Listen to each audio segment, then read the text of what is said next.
In the icy waters of the Pacific Northwest, a haunting struggle played out beneath the waves.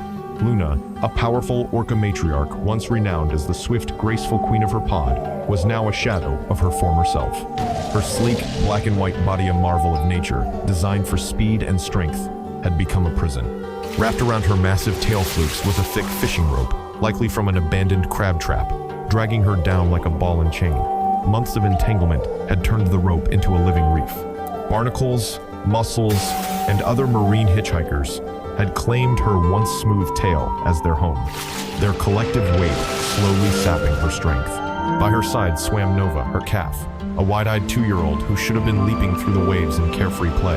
Instead, Nova clung to her mother's side with a fierce loyalty, sensing Luna's vulnerability. While other young orcas practiced their hunting skills or chased salmon, Nova had one mission: stay close, protect Mom. Luna's pod tried to help in the only way they knew.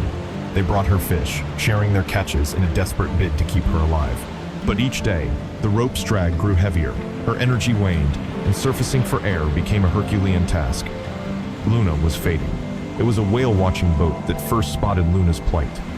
On board was Dr. Sarah Chen, a marine biologist who had studied this pod for years. She recognized Luna immediately by the jagged edge of her dorsal fin. But what she saw through her binoculars made her stomach drop. Luna's once powerful swimming was now labored, her movements slow and uneven. Grabbing the radio, Dr. Chen called for reinforcements. "This is Sierra 1, she said, her voice steady but urgent. "We have an entangled orca, heavily fouled with marine growth. She's got a calf with her. Immediate rescue required." The response was swift. A team of marine mammal experts, divers, and veterinarians assembled on a specialized rescue vessel. But they knew the task ahead would be anything but easy. Orcas are intelligent, emotional creatures. Rescuing Luna wouldn't just be about cutting away the rope, it meant earning the trust of a fiercely protective pod, especially Nova, who wouldn't let her mother out of her sight. When the rescue boat arrived, the team was greeted with a stunning display of loyalty. Nova positioned herself between the vessel and Luna, her sleek body cutting through the water like a guardian. But she wasn't aggressive. Instead, Nova seemed to be watching, waiting, assessing whether these strange visitors were friend or foe. Then, something extraordinary happened. As the first diver slipped into the water, Nova swam to Luna's side. Gently, she nudged her mother toward the surface, as if to say, "It's okay, Mom. They're here to help." For 6 hours, the team worked methodically. First, they used specialized tools to slice through the thick rope without causing further injury. Next, they removed the clusters of barnacles and shellfish that had cemented themselves onto Luna's tail. Beneath the layers of marine life, they found raw, damaged skin, which they treated with antibiotics. Throughout it all, Nova never left Luna's side.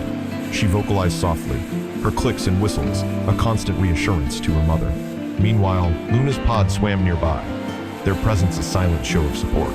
When the final piece of rope fell away, Luna hovered in the water as if testing her newfound freedom. Then, with a sudden burst of energy, she rocketed out of the water in a breathtaking breach, a triumphant leap that drew cheers from the rescue team. Nova followed, her smaller body breaking the surface in perfect synchronization. Together, mother and calf created a dazzling spray of water, their joy palpable. For the next several minutes, Luna and Nova swam circles around the boats, their movements light and playful for the first time in months. The pod joined in, creating a symphony of clicks and splashes that felt like a celebration. Dr. Chen wiped a tear from her eye. "This," she said softly, "is why we do what we do." In the weeks that followed, Luna's transformation was nothing short of miraculous.